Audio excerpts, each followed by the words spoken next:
Good morning, everybody, and welcome back to another Monday morning coffee chat.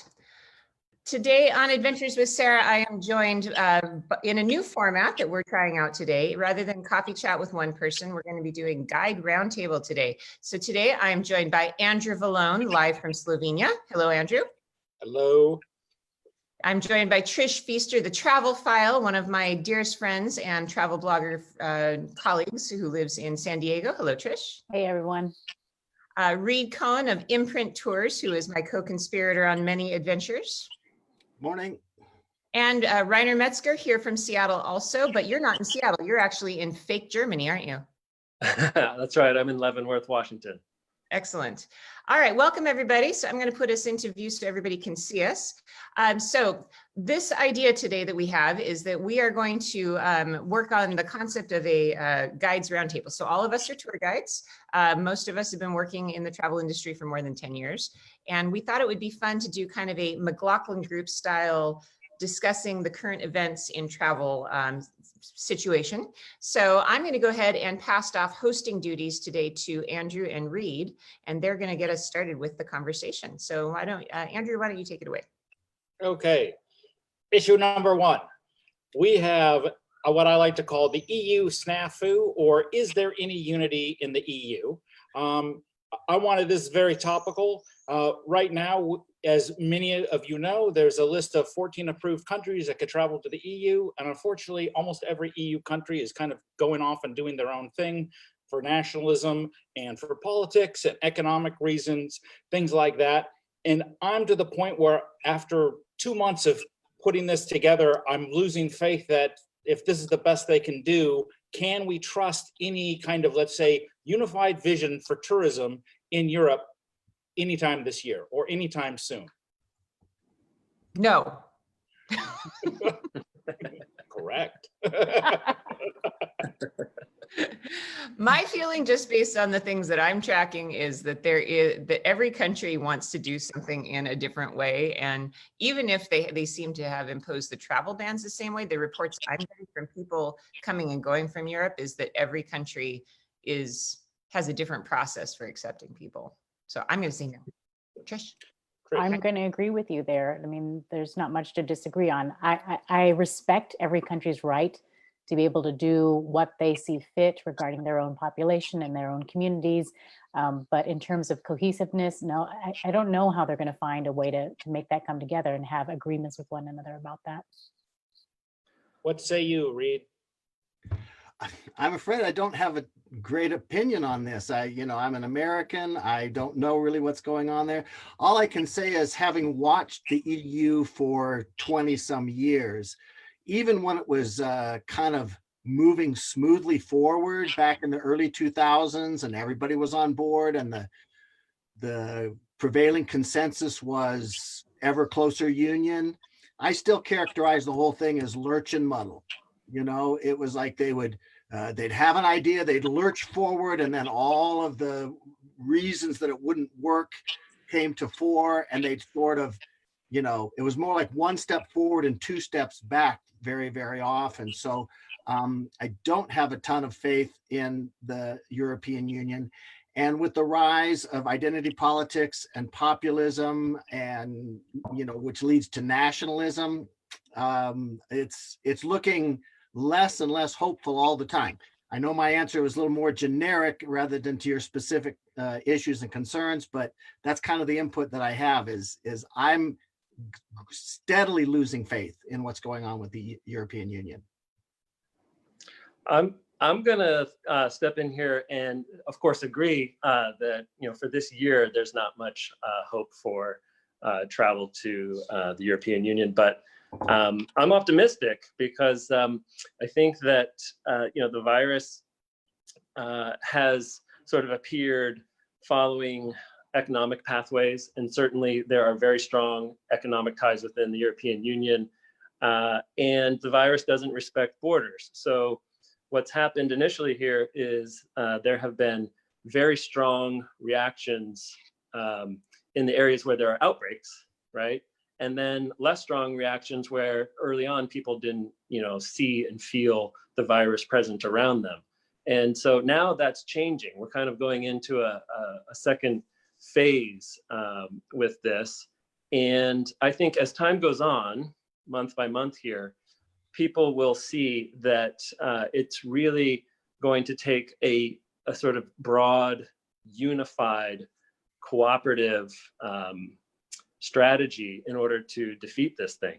And you can't just have, small localized responses while everybody else sort of stands by and pretends, or hopes that the things will get back to normal. So, as sort of strategies nationalize in the United States and then kind of become European-wide in Europe, I think that that will create a stronger response, a more effective response, a more efficient response, and will hopefully allow for travel, if not in the near future, then sort of in the intermediate future. I'm hopeful for 2021. I'll give you my final thoughts on this, just as an example, what's going on here, why it would make it so difficult, even if Americans were able to travel, that the way things that are done here, it's, last night the parliament convened and they've decided to add France, Czech Republic, and Croatia on the yellow list. So if you're coming from those countries now, like starting as of tomorrow morning, or sometimes it's maybe 2 days in advance, then you have to do this self-quarantine. And then there's this whole other list, like if you've been in these yellow countries and you're coming back to Slovenia and you have a residence or a citizen here, then like these are the processes, but they're done so quickly. It's not like, hey, here's this thing, like we're going to implement this starting on this day. It changes so quickly, and it's almost impossible for anyone just in Europe to make their plans to come. And this is just one country as an example, to make any plans that it's like, okay, well, how will you expect like tourism to get back if you're going to actually open up to more places? And if each country does this type of thing, then if you're going to go from one country to the next, it's like, God help you, because it really seemed like an impossible thing. Not because of health concerns so much, it's just because what's going to happen tomorrow with country X and country Z. That's what I'm worried about. That's what I'm, let's say, disappointed in, that there hasn't been like a clearer message and a clearer idea of what they're going to do. Well, I'm curious for you, Andrew, because your question posed, what would it be like through the end of this year? What are you personally anticipating, and what are your prospects for positivity and optimism for 2021?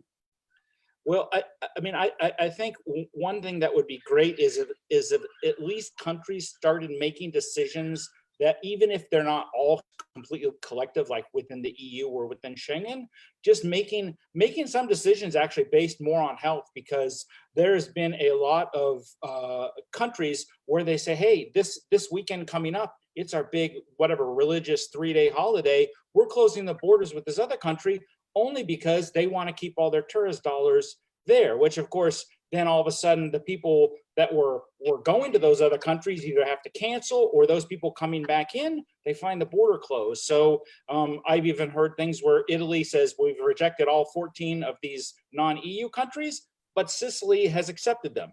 How is that even possible? So it's just like, I want more countries to get either on the same page, and also just make things that seem, let's say, maybe are dictated more by health concerns than these other kind of nationalism and economics concerns. Because I think everything's fraying a bit in the EU. Like Reid said, there's less cohesion. So now would be the time to actually have some real unity and say, hey, we spent a couple months thinking about this. Let's try to stay with whatever we as the EU have planned. And right now it doesn't seem like they're doing that. All right, Andrew, kick us off to the next issue. Let's go a little lighter. Let's just discuss, hey, regardless of what's going on, who's taking a vacation this summer? Trish? I'm going on my third mini moon today, actually. So my husband and I got married a few weeks ago, and we had all these, of course, we had grand plans for the wedding itself, for a big old vacation. We were going to go to Hawaii for our first honeymoon. We were going to take a huge trip to the Cook Islands for our real honeymoon. And those all went by the wayside. So we kind of changed our plans. We've been to Santa Barbara. It was our first mini moon.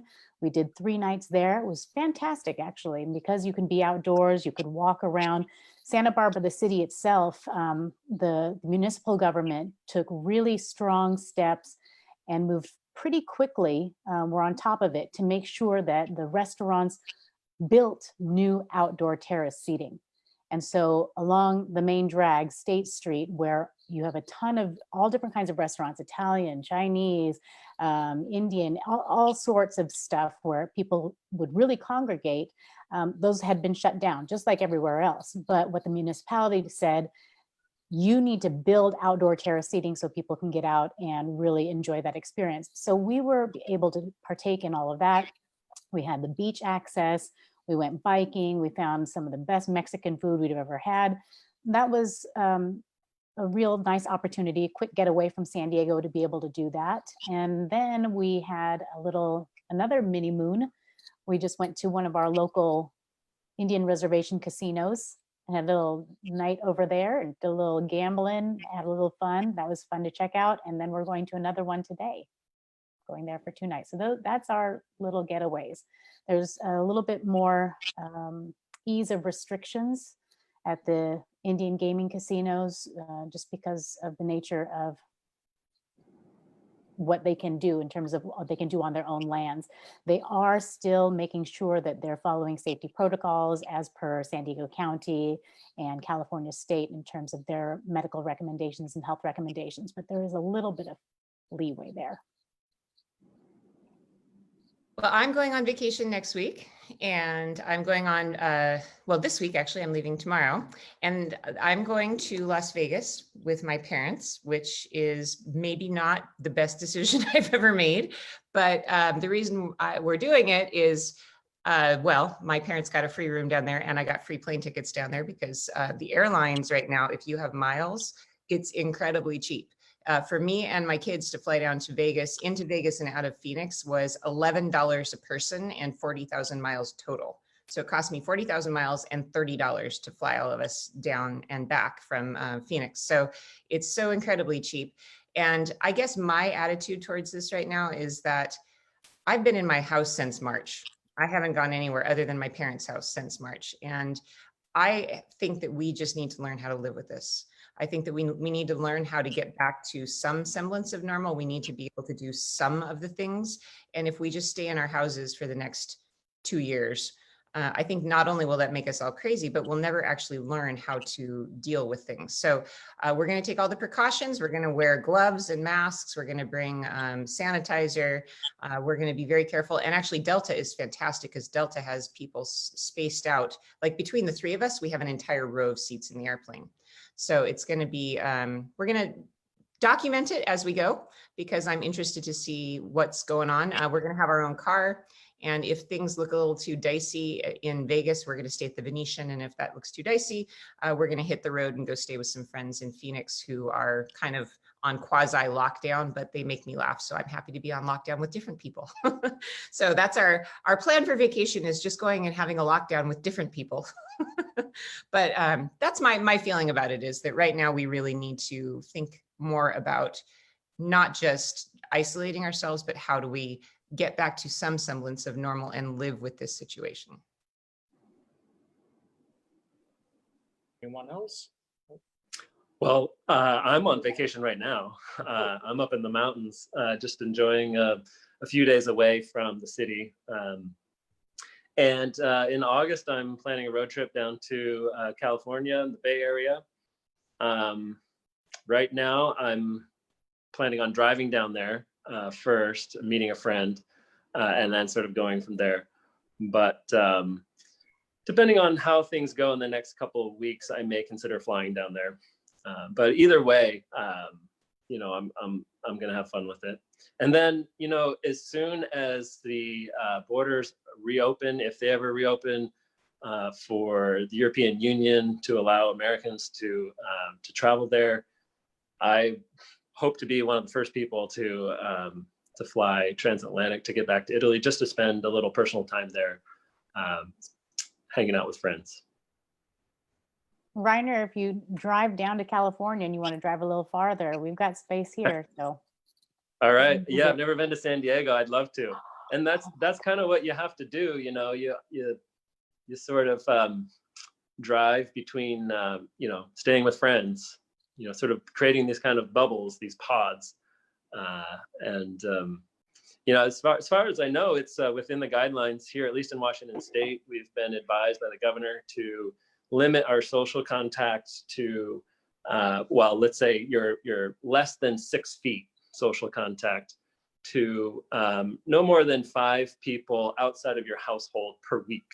So, you know, the idea of driving somewhere and spending time with friends, I think, you know, as Sarah said, we need to do that. We need to do those sort of normal things to have social contact. We need to do that, but we have to sort of be smart about it and figure out, you know, how best to spend, you know, our kind of recommended time with other people.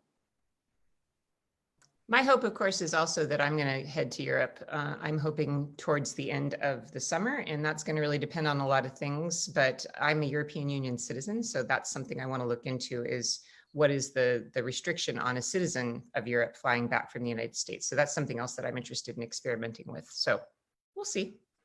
Reid, you're not going on vacation? Well, I said I have no life, which those of you who know me know that's true. Quite frankly, I haven't had a vacation in the classical sense in probably 15 years, because vacation and work travel have always morphed together for me. And I do have a bit of a research trip coming up with the whole COVID situation and international travel being probably the biggest question mark going forward. I've tried to pivot a little bit. Rick Garman and I put together an American Western tour that we did last summer, a small little sort of beta group. It was pretty successful. He's added a second tour of the American Southwest. So we've got the American West, which is primarily Wyoming, the American Southwest, and then my brother Neil and I, Neil, who sometimes works with me and is a 30-year veteran of the National Park Service, we're putting together a Colorado trip for next year. So sometime before the summer's out, I'm probably going to jump in a car and spend a couple of days driving all over southern, central, and southwestern Colorado to scout out some tour activities for a future tour. That's the closest I ever come to a vacation, is to go somewhere and work. But it's fun, so it's restful and does the requisite restfulness job for me. All right, Reid, you got some questions for us? Wait. I want to know where Andrew's going. Oh, Okay, yes. And I will tell you, I'm going to Ljubljana, the capital of Slovenia, on Friday for a 2-day, me-only getaway. This will be like What about your first time turtle? How my turtle will be taken care of by the kids and my wife. I think he'll probably survive a 2-day weekend, even if no one showed up to help him out. So this will be my first trip, let's say, to another city outside of the city that I live in since, I don't know, 4 months or something like that. And someone just opened a new one of those, let's say, what do you call them, capsule hotels, where you can get the little whatever, something like I'd see in Japan, or I imagine to see in Japan. And I'm always wanted to try one of those. So it just opened up. So it's like brand new and all clean. And they showed on their little website the video of them, how they disinfect and this, that, and the next thing. So I'm going to give that a whirl, because it was 25 euros a night. So why not?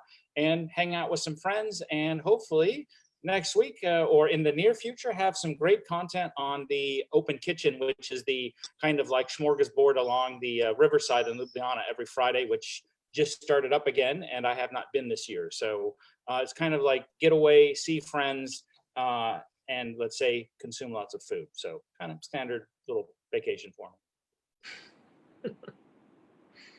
all right, Reid, we're kicking it over to you now. Okay, well, actually, first I want to segue from this discussion that we're having already to pose a question for the panel. What is our expectation about what the new normal is going to be for travel?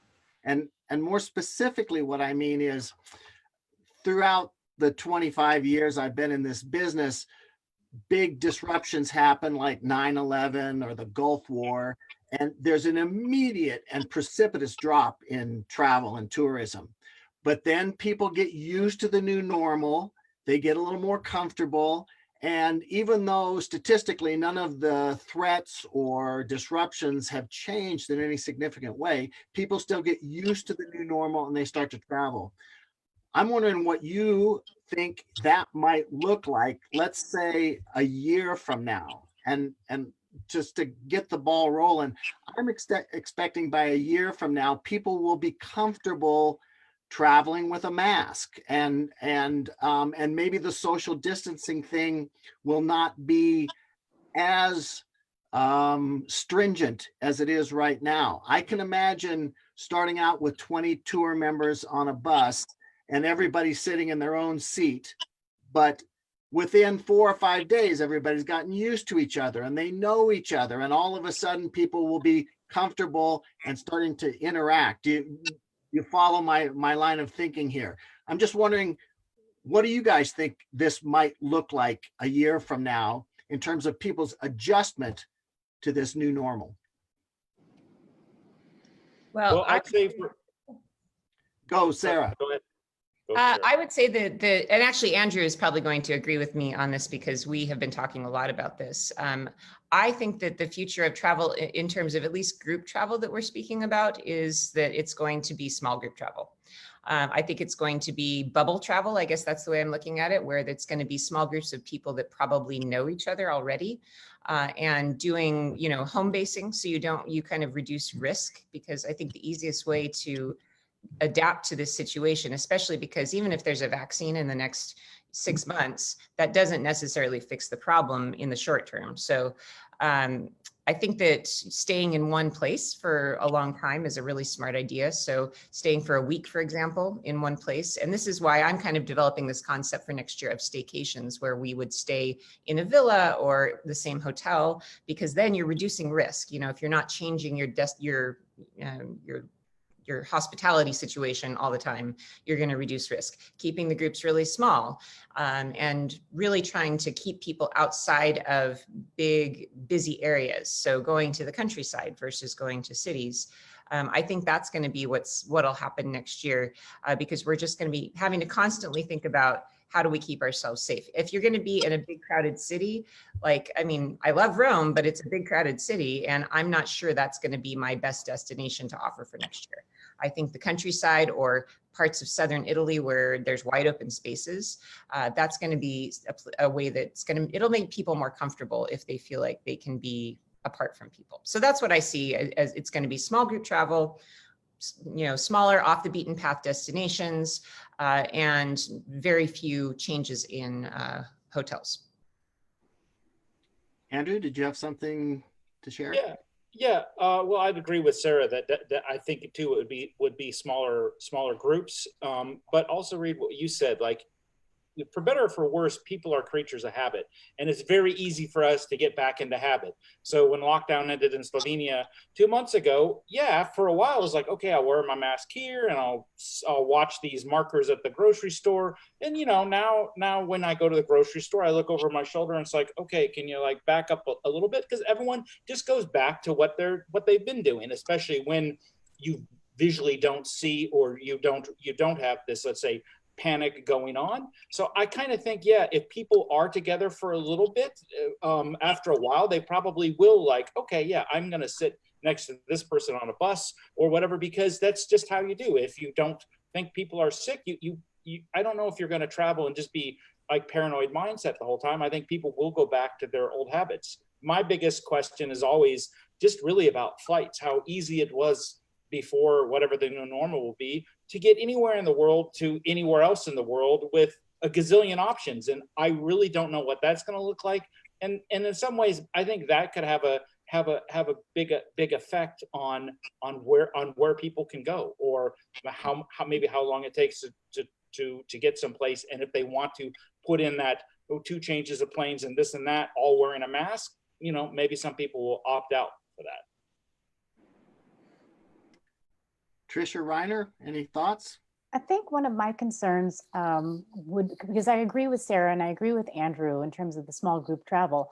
One of my concerns would be because of the social distancing, which I think will still be in play, obviously a year from now, and having to have PPE and wearing your masks and all of that stuff, there is a kind of emotional distancing that I think happens. And we as travelers, we need to make sure that we're finding ways to get around that, right? Because you can literally feel distance. You feel like nobody's looking at you. If you're looking at them, you can do it kind of passively and voyeuristically, but how do you engage? And I think that's one of the things that we need to strive for is whether you're traveling on your own with your family, whether you're going with a small group or whatever it is, how can you find a way to dive deeper into that culture? How do you make the emotional connection? How do you make the one-to-one, person-to-person connection? How do you make that more real for you? Because otherwise, sit at home, look on your computer and just click through pictures. That's what you'd be doing otherwise.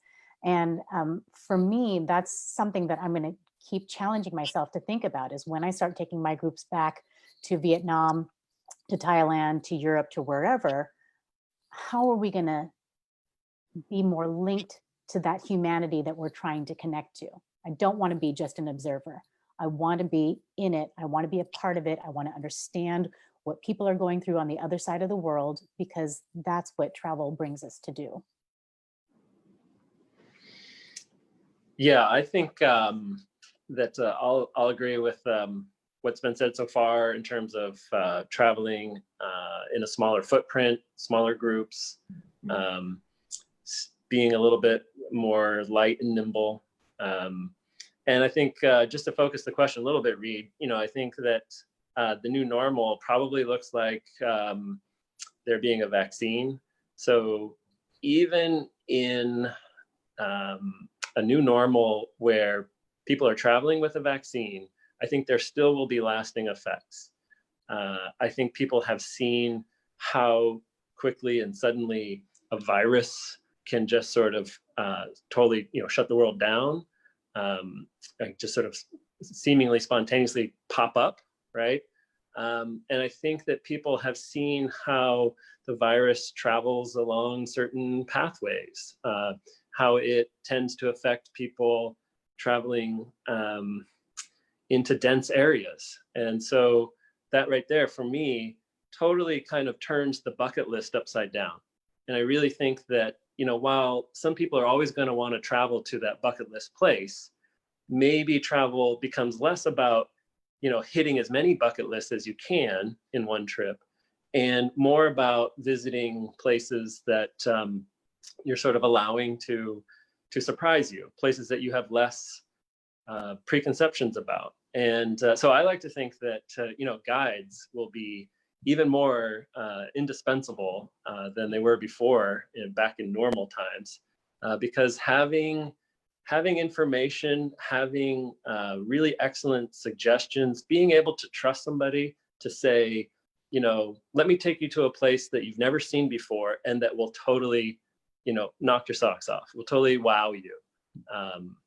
I think that is going to become more appealing than, trying to go to Paris and to try to see all the big sites as quickly and efficiently as you can. Excellent.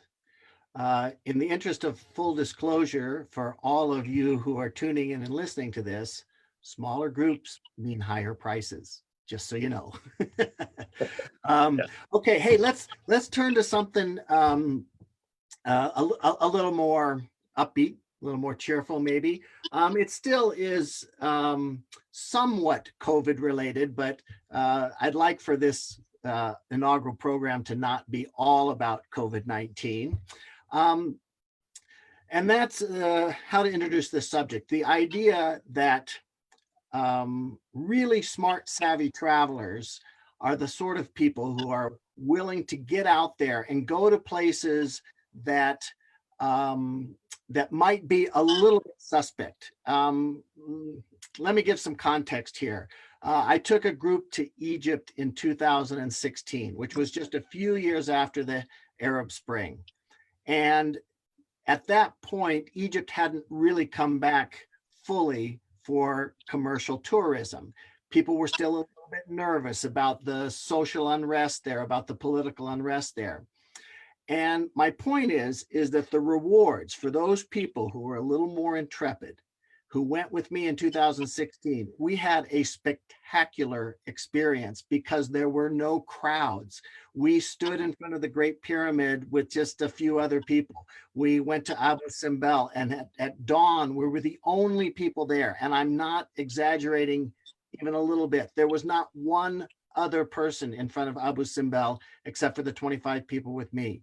And my point is, when the COVID-19 disaster starts to ebb, when it starts to feel the earliest stages of travel, the people who get out and travel at that moment are going to have that kind of spectacular reward of less crowds and being there's another element of this as well. People are treated like kings when you're sort of the first ones to arrive after there's been a big lull. I mean, the permutations go on and on and on and on. So I just want to open this up to the four of you.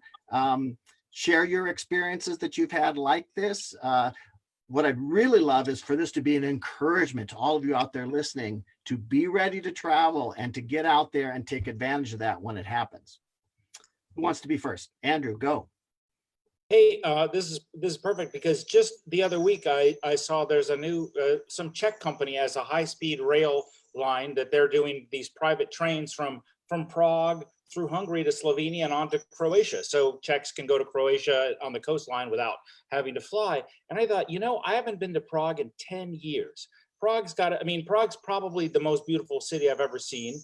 But when I was there for the third or fourth time 10 years ago, I thought, it's beautiful, but I've seen it all. And I really don't want to go here unless I know for sure it's just the total dead time of the year, because that's not the experience I want to have. And I really thought, maybe this summer the place I'll go to is Prague. It's not even on my list. I've been there many times, but I've never really seen it probably like it is now. And that's a big sell, especially for those of us who travel more and been to many places. There's certainly cities I would like to see when everyone's not just hawking whatever in front of you all the time, and you always have to dodge the selfie sticks like that. Those are the kind of, almost think like I want to go to some out of the way places because I'm, off the beaten path, but I also want to go to more of these places, like you said, that will be different places because of the fact that there's going to be a lack of travelers. So I think it's a real interesting point. And I think for next year, certainly a lot of the places that I would take people in Croatia will seem like quite different places. And those people who come are going to have a much different experience when there's not 4 cruise ships in Dubrovnik like there are normal years. I would comment that I think that you guys know that I've been beating the drum for about 10 years now, but especially in the last 3 or 4 years, that travel had reached an unsustainable situation. Places that I was going, like Venice, Florence, and Rome, I mean, it was miserable. In September, I actually thought to myself, I never want to do another tour that includes Venice, Florence, and Rome, because they were just such miserably packed places full of people who didn't even really care that they were there. And it was a situation that made me really want to turn my attentions to trying to sort of draw people out of the big cities and draw them into other parts. I mean, if we're speaking about Italy, there's so much to see in Italy that's way off the beaten path. And so that's a no-brainer, that's an easy thing for people to do to have a good travel experience. But in terms of what you're talking about, Reid, I think you and I, because we were around for 11th stuff, both of us have seen exactly what happens when there's a major catastrophe like that, because I led a tour starting on I did a tour September 15th, 2001, I think it was. And I had 2 tours in a row that year. And that was one of the most incredible travel experiences that I've ever had. Very powerful, partially because it was a moment when the world was galvanized behind Americans, but also because we owned everything. I mean, there were no lines, there was nobody in any sight at all. And people, above all, I think this is what's going to be consistent with our current experience, is the people who are coming back first are so appreciated. There's so much gratitude for bringing business back to them, because a lot of them are, I mean, especially right now, people are really suffering in the tourism industry, restaurants, local guides, all of these kinds of people. And when you come back and you're one of the first people bringing business back to them, that gratitude is really priceless. And I think that the feeling I got from that gratitude was I felt I was able to connect more with people because they were so appreciative about that I was there. I had more of their attention and more of their emotional hard drive space somehow. And I felt like that was a moment, a couple of months when I was traveling, when I made some lifelong connections with people. So I really think that we always have to look at disasters as opportunities. You know, that's the thing I always think, is that opportunity is the sister of despair, because there is something about the people who will be traveling first. They're really going to get a very unique experience. And you were just talking about Abu Simbel, Reid, and I wouldn't encourage anybody to go back in time and experience my escape from Egypt with my tour group, my imprint tour group. But we had Abu Simbel. We were the only group in Abu Simbel in March, the only tour bus in a lot that probably had enough space for 300 coaches. We were the only ones. And that was magic, to have places to yourself. So those who are, you know, kind of adventurous enough to try and get out there and be the avant-garde of this, I think they're going to be highly rewarded. Trish or Reiner, any input on this subject? Well, just in regards to both of your Egypt trips, I went 2 years after the Arab Spring, and it was the exact same kind of experience. Tourism was down. They had been annihilated by something like 80%.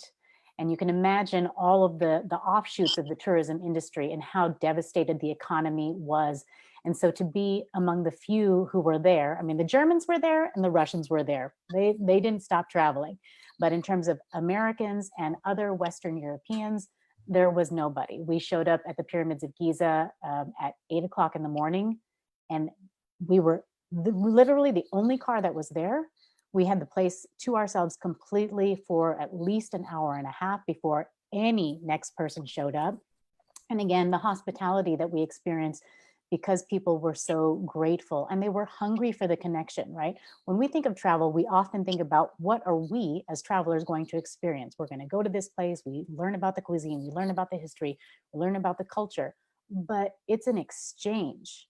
It's what we also as travelers bring to these communities and countries that we're visiting.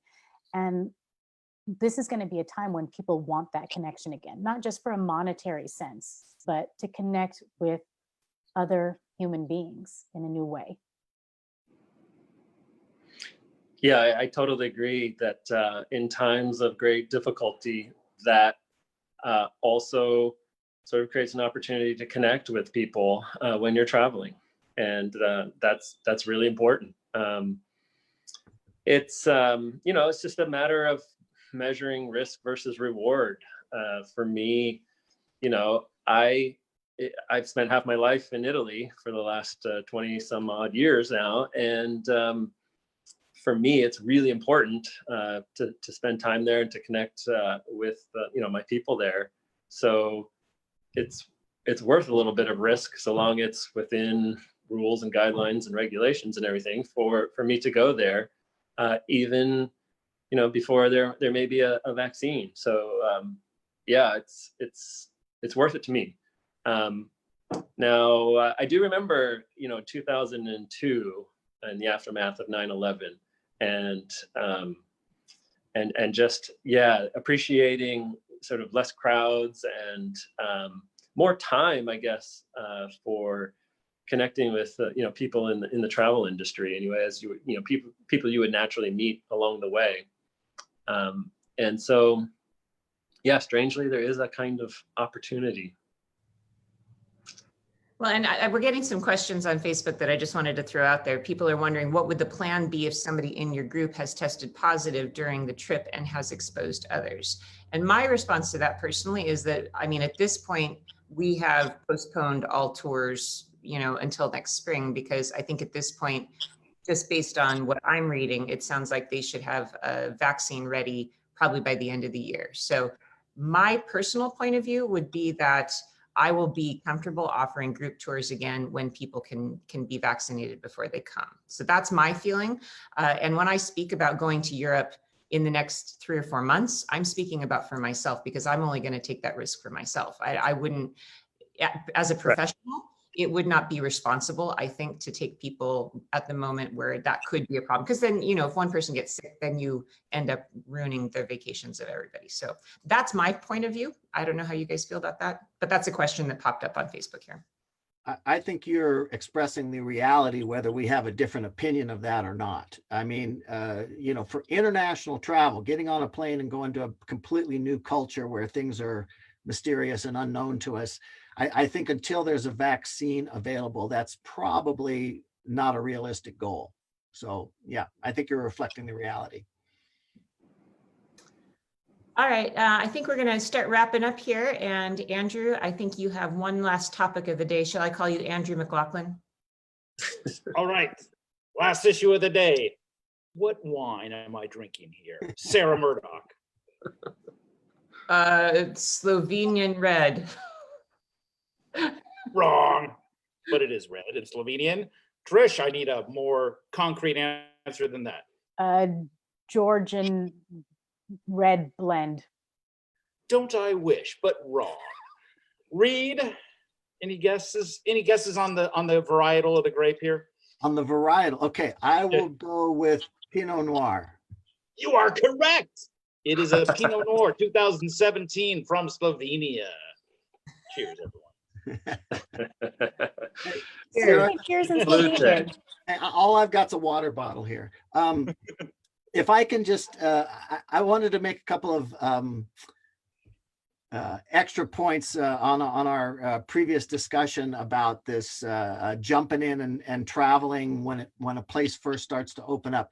That requires that you not listen to the media, right? It's the media and the way that things are presented about what's happening in, you know, name your destination, Egypt, post 9/11, anywhere, right? What the media is reporting is very, very often not a reflection of what's actually happening on the ground. There are lots of other sources. Maybe this could be a topic for another day. Lots of resources for finding out what's really happening somewhere, as opposed to what's being reported on CNN or BBC.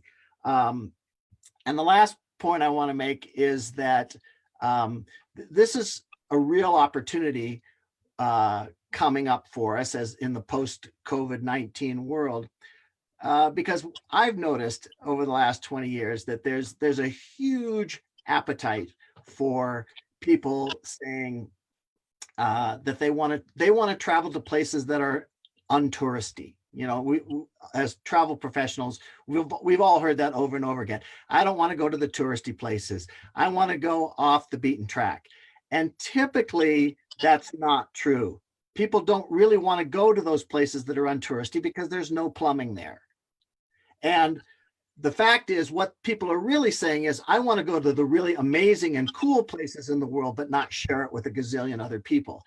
That's the opportunity that's coming up for everybody who's willing to push the envelope, who's willing to not listen to the media, find out what's really going on in the country, and make an informed decision about whether it's safe to go there or not.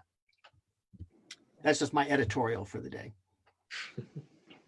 All right, so before we sign off, I was thinking, why don't we let people have a little teaser about what we're all working on? What do you guys think? Okay. Thumbs up, Yeah. thumbs down. All right.